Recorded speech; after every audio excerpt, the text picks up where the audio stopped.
Good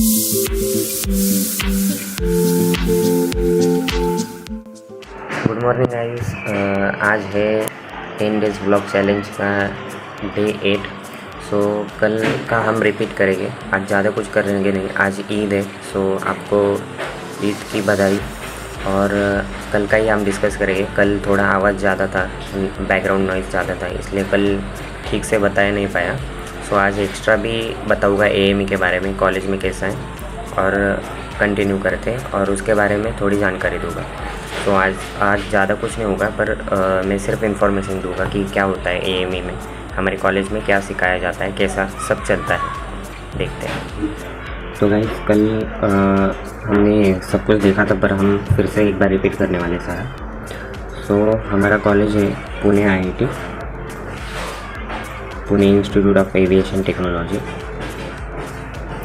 so हमारे इधर 3 years का कोर्स है, जिसमें एएमई भी आता है, बीएससी भी आता है। और जो बीएससी का है ना, वो सावित्रीबाई फुले पुणे यूनिवर्सिटी से, मतलब जो बीएससी है ना, वो सावित्रीबाई फुले पुणे यूनिवर्सिटी से। सो वो हमें बीएससी का कोर्स, बीएससी इन एविएशन का कोर्स प्रोवाइड करते हैं पुणे यूनिवर्सिटी में। और जो हमारा मेन कॉलेज है, मतलब कॉलेज में है ना, जो मेन कोर्स है वो है एएमई, एयरक्राफ्ट मेंटेनेंस इंजीनियर। तो ये जो कोर्स है वो एक लाइसेंस टाइप कोर्स है, जिसमें हम एयरक्राफ्ट मेंटेनेंस इंजीनियर का लाइसेंस आगे जाके अचीव करने वाले हैं। सो कॉलेज 3 साल का है। So first year, second year, third year. First year में भी 2 सेमेस्टर है, सेकेंड ईयर में भी 2 सेमेस्टर है, और थर्ड ईयर में भी 2 सेमेस्टर है। सो टोटल 3 साल के 6 सेमेस्टर हो गए। सो फर्स्ट ईयर में फर्स्ट सेमेस्टर को हमको ये सारे टॉपिक्स थे, बेसिक एरोडायनेमिक्स, ये मतलब टॉपिक्स मतलब सब्जेक्ट्स है, basic aerodynamics, electrical fundamentals, mathematics, aviation legislation and maintenance practices. So electrical fundamentals जो है उसके 2 पार्ट्स हैं। फर्स्ट सेमेस्टर में जो आता है इलेक्ट्रिक फंडामेंटल्स है, और दूसरा है इलेक्ट्रॉनिक फंडामेंटल्स है, जो सेकेंड सेमेस्टर में आता है, मतलब फर्स्ट ईयर में ही आता है। और जो मैथमेटिक्स है वो सिर्फ हमें बीएससी के लिए पुणे यूनिवर्सिटी से, जो एएमई में काउंट नहीं होता, जो सिर्फ मैथमेटिक्स है जो बीएससी के लिए एग्ज़ाम के लिए आता है। और एविएशन लेजिस्लेशन का है फर्स्ट सेमेस्टर में, वो सिर्फ एएमई के लिए है। और सेकेंड सेमेस्टर में एविएशन लेजिस्लेशन जो सब्जेक्ट है वो एएमई के लिए भी है और बीएससी के लिए भी है। और मेंटेनेंस प्रैक्टिसेस जो सब्जेक्ट हैं वो उसके 2 पार्ट्स है, जो फर्स्ट सेमेस्टर में भी कंटिन्यू होता है और सेकेंड सेमेस्टर में भी कंटिन्यू होता है। अभी देखते हैं फीस स्ट्रक्चर क्या है कॉलेज का। सो अभी मेरा सेकेंड सेमेस्टर चालू है। 2 मंथ्स में मेरा सेकेंड सेमेस्टर मतलब फर्स्ट ईयर कंप्लीट हो जाएगा, जो कि सेकेंड सेमेस्टर क्लियर होगा तो फर्स्ट ईयर क्लियर हो जाएगा।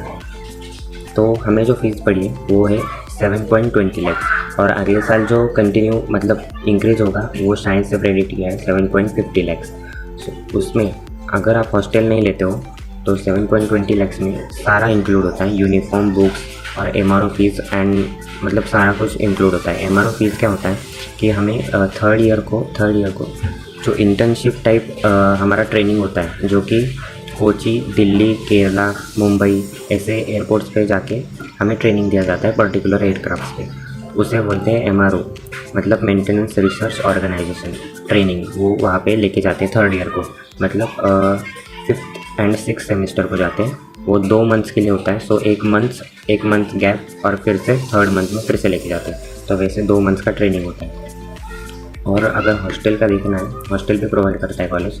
सो हॉस्टल का देखना है तो हॉस्टल का अलग से फीस है, जिसमें 2.70 लाख रुपीज़ लगते हैं। उसमें मेस भी आ जाता है, जो खाना वगैरह है वो भी आ जाता है। सो अगर हमने 7.10 कॉलेज का फीस और 2.70 लाख हॉस्टल का फीस दोनों कंबाइन किया तो टोटल होता है 9.80 लाख। और अगर आपको कंबाइन करना है तो अगले साल का जो प्रेडिक्शन है फीस का 7.50, उसके साथ 2.70 ऐड कर दीजिए।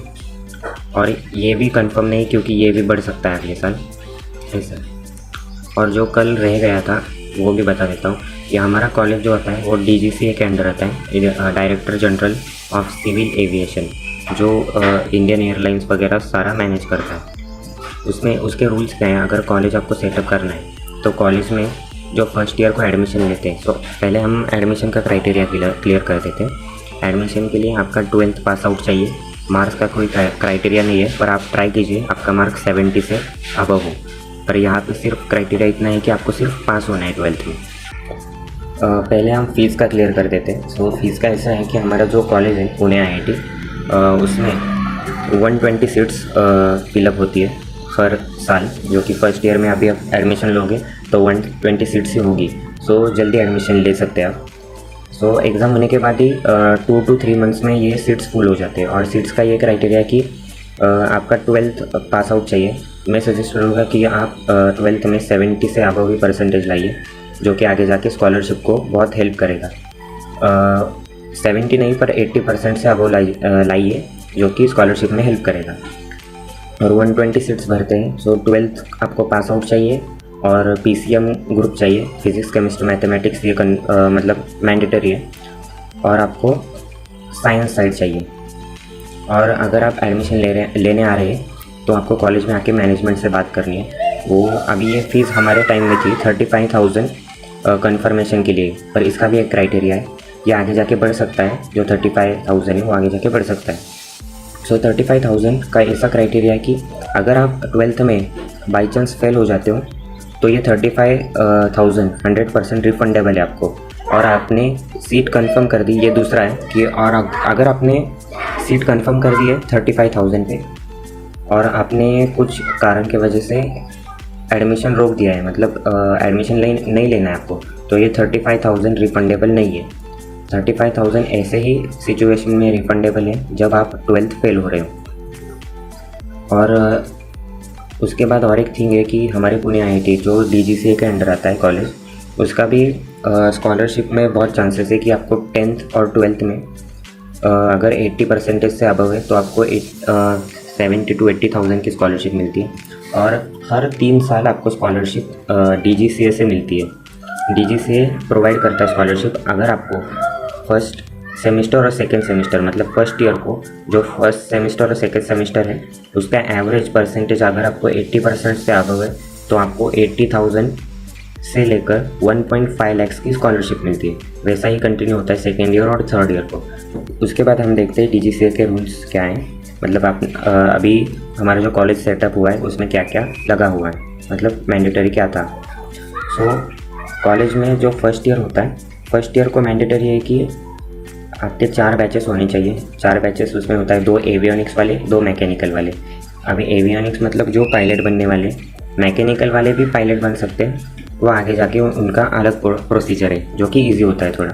तो 2 एवियोनिक्स के बैच भरते हैं और 2 मैकेनिकल के बैच, और पर बैच 30 स्टूडेंट्स होते हैं, जो कि आगे जाके मतलब 2 एवियोनिक्स 60 एंड 2 मैकेनिकल 60, तो 60 + 60 120 सीट्स भरते हैं, जो कि 4 बैचेस मतलब पर बैच 30 स्टूडेंट्स होते हैं। उसके बाद यहाँ पे DGCA का आपको मॉड्यूल क्लियर करना पड़ता है। मॉड्यूल एग्ज़ाम जो होता है वो सेम AME एग्ज़ाम के जैसे होता है, पर मॉड्यूल एग्ज़ाम आगे जाके पायलट बनने के लिए और CPL मतलब जो CPL होता है कमर्शियल पायलट लाइसेंस, वो निकालने के लिए आपको मॉड्यूल क्लियर करने पड़ते हैं। और आगे जाके AME बनने के लिए, एयरक्राफ्ट मेंटेनेंस इंजीनियर का लाइसेंस लेने के लिए भी आपको मॉड्यूल क्लियर करना पड़ता है, जो DGCA का एग्ज़ाम होता है। सो मॉड्यूल एग्ज़ाम हर 3 मंथ्स में आता है और उसकी पर एग्ज़ाम की जो फीस होती है वो होती है 1500 और उसमें भी एक क्राइटेरिया कि आप ऑन डिमांड भी एग्ज़ाम दे सकते हो, जो कि एक एग्ज़ाम का फीस 3000 होता है। और एवियोनिक्स वालों के 10 मॉड्यूल होते हैं और मैकेनिकल वालों के 11 मॉड्यूल होते हैं। एक मॉड्यूल ज़्यादा होता है मैकेनिकल वालों को। अभी उसके बाद DGCA का जो इंस्पेक्शन होता है, मतलब कॉलेज में हर साल या हर 3 साल में या 2 साल में DGCA वाले आते हैं और कॉलेज इंस्पेक्ट करके जाते हैं कि आपके एयरक्राफ्ट चालू कंडीशन में, मतलब टीचिंग कैसे हो रहा है और स्टूडेंट्स कैसे उसे ग्रैप्ट कर रहे हैं टीचिंग को। उसके बाद कॉलेज में हमारे लैब्स प्रोवाइड किए गए। लैब्स में भी बैटरी लैब है, NDT लैब है, इंजन लैब है और बहुत कुछ है। उसके बाद एयरक्राफ्ट के बारे में देखेंगे। हमारे मतलब DGCA का रूल ये है कि आपका अगर एविएशन का कॉलेज है तो आपके पास चालू कंडीशन का एयरक्राफ्ट होना चाहिए। हमारे पास Learjet D24 है और बेस बोनांजा है, जो हमने पिछली वीडियो में ब्लॉग्स में दिखाया था। Learjet D24 है, वो भी चालू कंडीशन में, जो कि अभी भी ड्राई रन होता है। वो आपको अगले वीडियो में दिखाऊंगा, मतलब कैसे वो ड्राई रन करते हैं, उसका प्रोसीजर क्या है। और जो 20 बोनांजा प्रोपेलर एयरक्राफ्ट है वो भी चालू कंडीशन में है, पर वो रन नहीं करते ज़्यादा। वो पिछली बार जो रन किया था 2018 में किया था। और उसके बाद आते हैं हैंगर में। हैंगर मतलब क्या होता है, जहाँ पे एयरक्राफ्ट पार्क किए जाते हैं। सिंपली बोलेंगे एयरक्राफ्ट का जो घर है उसे हैंगर बोलेगी। सो हैंगर जो अभी बना है हमारे कॉलेज में वो 2018 में बना है। उससे पहले जो Learjet D24 एयरक्राफ्ट था और बेस बोनांजा था वो ओपन में ही था, पर वो ग्राउंडेड था अच्छे से। उसके बाद हमारे कॉलेज में एक वर्कशॉप प्रोवाइड किया है। वर्कशॉप मतलब जहाँ पे मैकेनिकल का प्रैक्टिकल होता है, जैसे कि ग्राइंडिंग, वाइंडिंग एंड बहुत सारे। उसके बाद हमारे पास लाइब्रेरी भी है, कंप्यूटर लैब्स भी है। लाइब्रेरी में न्यूज़पेपर प्रोवाइड किया जाता है जो कि टाइम्स ऑफ इंडिया का होता है। और कंप्यूटर लैब मतलब बहुत ही अच्छा है कि सारे कंप्यूटर्स वर्किंग कंडीशन में वेल अपडेटेड है और वेंटिलेटेड है सारा। और उसके बाद हम बात करेंगे स्टाफ के बारे में। तो स्टाफ हमारा बहुत ही अच्छा है क्योंकि वो वेल एक्सपीरियंस है। बहुत स्टाफ मेंबर्स एयरफोर्स से आए हैं और उन्हें एविएशन के बारे में बहुत जानकारी है। और मेरे हिसाब से मुझे स्टाफ बहुत ही पसंद आया क्योंकि वो जेन्युइनली सारा हेल्प करते हैं। आगे फ्यूचर में क्या करना है, करियर में क्या करना है, पढ़ाई, मॉडल एग्ज़ाम कैसे क्लियर करने हैं वो बताते हैं। और इस कॉलेज में इतना ही मेन है कि आपको AME और मॉडल एग्ज़ाम का प्रिपरेशन करना है और क्लियर करनी है। जितने ज़्यादा मॉडल हो गए उतना ही सिक्योर एविएशन में जॉब होगा, क्योंकि मॉडल ही ऐसा एक थिंग है वो आपको एविएशन में प्रूव करता है कि आपने वेल स्टडी किया है, जो एविएशन का नॉलेज है वो। सो आज के लिए इतना ही है। मिलते हैं कल डे 9 पे। आज ज़्यादा कुछ नहीं किया, पर आज कंप्लीशन भी है और एग्ज़ाम्स भी आ रहे हैं इसलिए। सो मिलते हैं कल डे 9 पे। Thank you.